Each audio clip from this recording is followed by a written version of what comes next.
From council members facing several issues that have been addressed by the council and very publicly in some ways, to also construction that is raising questions in some areas of town. We got a lot to talk about with San Antonio Mayor Ron Nierenberg, who joins us for today's KSAT Q&A. Mayor, thanks for being here this evening. Let's first start with the issue with District 10 Councilman Clayton Perry.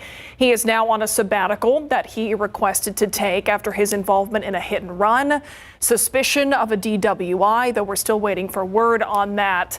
Talk a little bit about where we are in this process, because he requested this sabbatical and he is gone until he decides to come back to council. Is that right?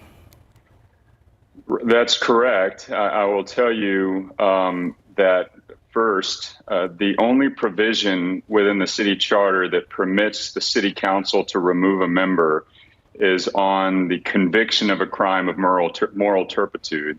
Obviously, there's a criminal investigation underway with respect to what we know happened that night involving Councilmember Perry. That obviously is ongoing. There's no conviction, so the council doesn't have the authority to remove Councilmember Perry. It did take a vote of no confidence, and there was disagreement about whether or not we should formally ask for resignation. I did believe we should do that. Ultimately, the vote was to issue a vote of no confidence, but not the resignation request. Regardless, Councilmember Perry has taken leave, which he is also entitled to do. And because there's not a removal process, he's also entitled to come back when he decides to. I will tell you, though, we are not hesitating with regard to appointing an interim member so that District 10 residents have representation on the council. We're going to be doing that as early as next Thursday. And the application process for the interim District 10 council appointment is open right now, and we expect to have applications in by the beginning of the week. Why do you think the council should have asked for his resignation? Well, look, with respect to what we saw on camera, I believe pretty strongly that compassion and accountability are not mutually exclusive concepts. I do hope that Councilmember Perry gets the help that he needs. However, there is also expectations on elected officials and by all of us here that we uphold ourselves to the highest standards. I firmly believe that. And so in the case of a suspected hit and run and the behavior that was caught on camera, I think that rises to the level of needing accountability. Any other member of the community would likely have lost their job under the same circumstances. And so I believe we need to hold ourselves to the highest standard. I do hope that the legal process unfolds fairly and that, again, Councilmember Perry gets the help that he needs. But it also means that we as a community need to hold ourselves accountable. We're going to have to wait and see what happens with Councilman Perry personally, as well as his position. But I want to know what your message is to not only people in District 10, but the rest of the city when it comes to the effect that his absence on the council, his actions, what impact is that having on day-to-day decisions that the council is trying to make? I want to assure folks throughout the city and in District 10 specifically, it has no impact on the business of the city moving forward. District 10 will continue to have representation. They have an incredible, hardworking staff that Councilmember Perry has assembled to deal with issues related to constituent services. They have a great team in District 10. Their staff has been working very closely with the community there. All that work will continue. The work of the city has continued. With respect to the voting representation that District 10 has on the dais, we expect to have that filled, within a week or so. So things will move forward as a community.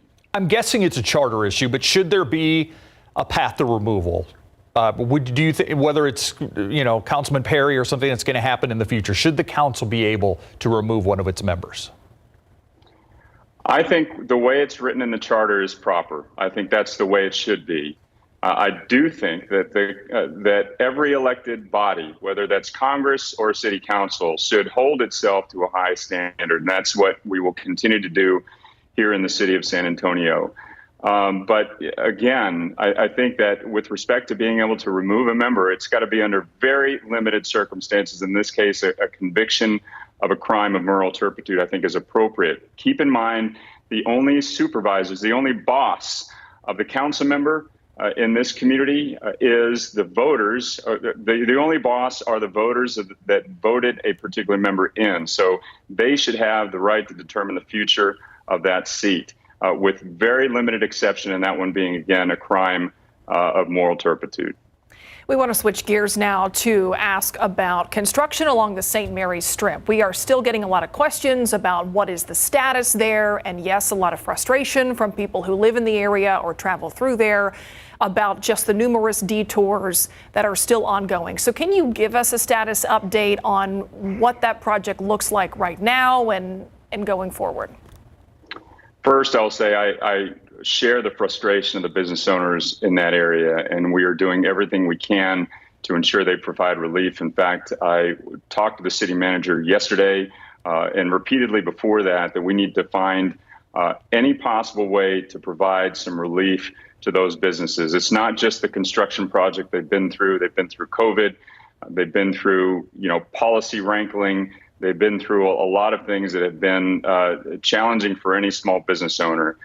Now, what happens moving forward? We are putting the pressure on the contractor to get this job done, which voters approved long ago to be constructed.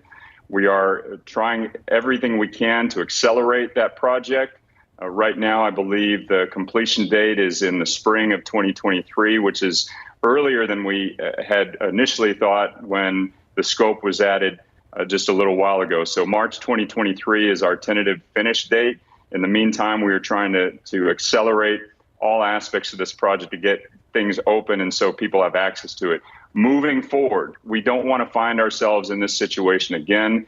Council allocated $400,000 to develop a construction toolkit that allows small business owners basically to cooperate and collaborate with business owners that are going to be impacted by construction on the front end, so nobody's surprised by this and has additional impacts related to construction delays or closures of streets, et cetera. There have been issues with soil erosion issues in that area, but we are going to do everything we can. And as I mentioned, I've worked with city manager and I've been speaking with him to find ways that we can provide some additional relief to the businesses in that area. We're going to work very hard to do that. All right, quickly before we let you go, I know you gave blood today. It's something you wanted to talk about. Why? We have a critical blood shortage. We have for a number of years, and this area provides blood resources to a large area beyond even just San Antonio. We are down, typically holiday season has a 30% reduction in donations, so we're getting into a very dangerous area with regard to blood supplies for trauma cases, for transfusions, for pregnancies and other high blood volume types of surgeries. So we need people to donate blood. That's number one. The opportunity to have a bigger impact goes up because they have started a Double Your Impact campaign where when you donate blood, you receive points. You can donate those points to the San Antonio Food Bank to provide meals for families in need during the holiday season. Already, donors in San Antonio provided roughly 35,000 meals during the holiday season. So it's a great time to give blood. All the time is a great time to give blood, donate blood, but particularly we need it badly here in the San Antonio community during the holidays. Absolutely. Mayor Ron Nierenberg, thank you for being with us this evening. Thank you all. Have a good evening. Have a great Thanksgiving, too. We'll be right back.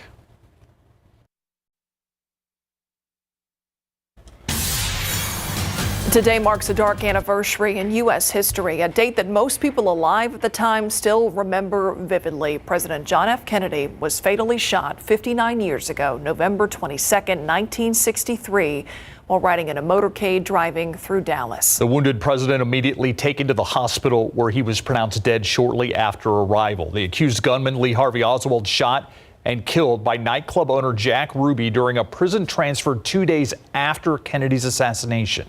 Kennedy had not yet officially announced he was running for a second term. His trip to the Lone Star State was seen as a bid to drum up support.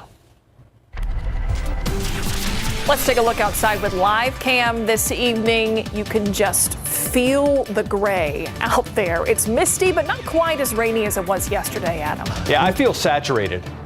Oh, boy. Your RH, your relative humidity, 100%, huh, Steve? What's your Dewey at right now?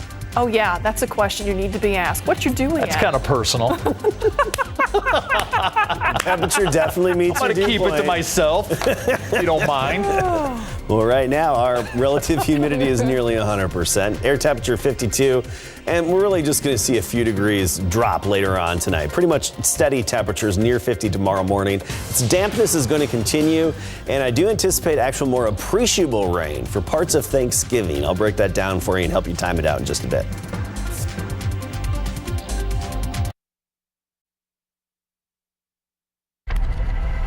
Well, there was always plenty of buzz around the World Cup, which is exactly why Budweiser likely signed on as a sponsor and, of course, to sell beer there. But Qatar's last-minute decision to ban alcohol at World Cup stadiums left the company with a whole lot of extra beer. Not to let a good PR opportunity go to waste, Budweiser came up with a solution. Budweiser tweeted that it will ship the unsold beers to the winning country. Yeah, on top of that, it will host the ultimate championship celebration for them.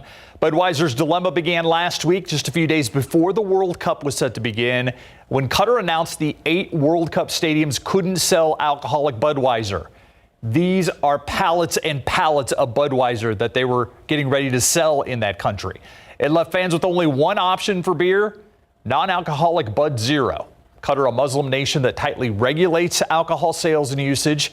The World Cup runs through December 18th, so we'll have to wait until then to see who gets all this Bud. As a lot. It is a lot. Holiday travel is all the buzz this week, of course. And today, according to the Federal Aviation Administration, is the busiest travel day. More than 48,000 flights scheduled for today. When it's all said and done, officials say they may see up to 2.5 million travelers on Wednesday. Wow. If so, that will set a high note not seen since COVID-19's pandemic struck. The airline industry's also been dealing with staffing shortages, which forced the cancellation of tens of thousands of flights over the summer. So far, the weather's been favorable. It has not caused significant delays or cancellations so far this week.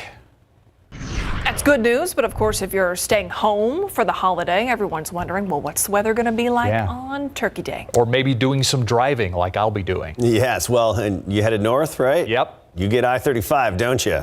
Yep. You get dampness, rain, scattered showers, few thunderstorms, road spray, reduced visibility, have the headlights on.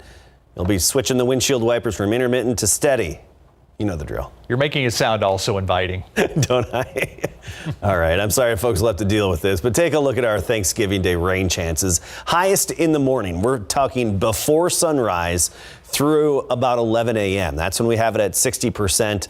Even if you don't get hit by some of the real showers and even a few thunderstorms, I do think you'll at least have some fog and drizzle to give you the dampness in the morning. So definitely some wet roads and some issues on the roadways to start, but improving travel conditions as you go throughout the day.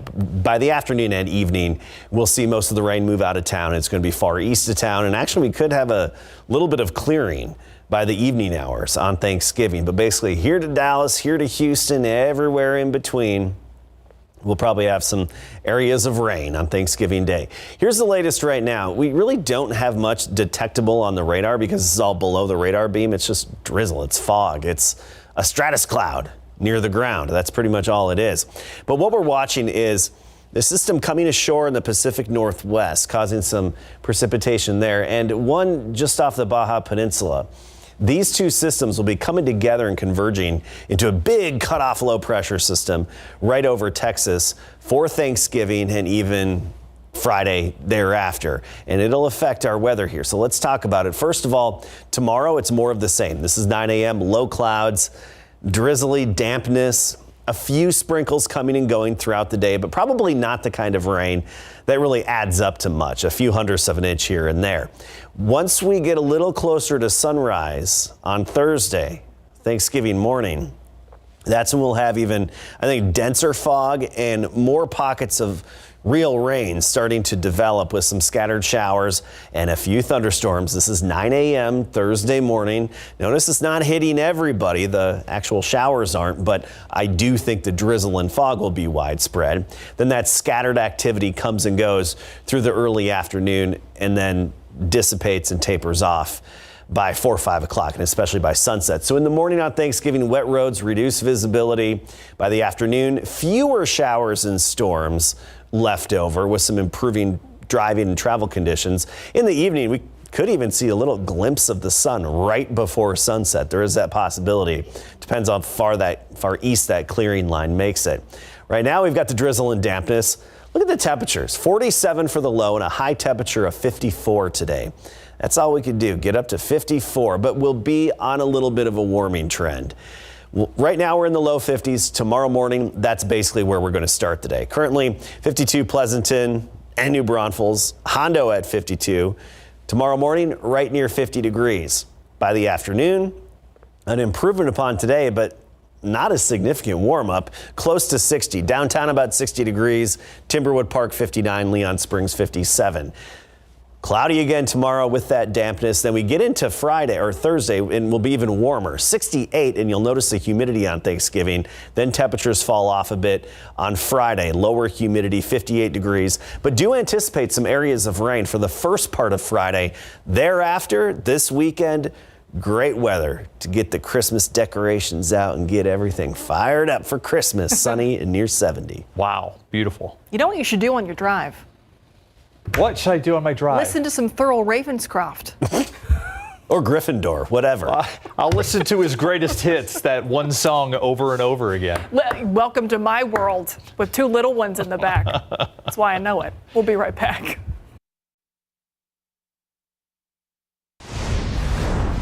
As cold and flu season kicks into high gear around America, finding the right medication might be tough. Health officials say there's a severe shortage of products like Tamiflu and certain antibiotics used to treat things like the flu, sore throats, and ear infections. According to the American Society of Health System Pharmacists, it's not a manufacturing problem. Demand is higher than usual for this time of year. The Centers for Disease Control and Prevention says more than half of the country has either high or very high classifications for respiratory virus activity. Ohio, the state of Ohio, reporting 2 more cases of measles in the central part of that state, bringing the total number of confirmed cases to 21. All of the patients unvaccinated children, mostly under 2 years old. An official with the Columbus Public Health says the investigation into the outbreak includes 10 daycare centers and 2 schools. Community testing is on the rise in Ohio. Tomorrow, upper 50s, cloudy, some dampness, a few sprinkles, but not adding up to much. It's Thursday, Thanksgiving. The first half of the day is when I think we've got our best chance of rain, and it's up to about 60%. And even if you don't get hit by some of those showers or storms, I still think you'll get in on the dampness with fog and drizzle. And then by Friday, some morning rain, isolated, but that'll lead to some sunshine in this weekend. Sunny, near 70, low humidity. Thanks for watching the news at 6. See you back here at 10.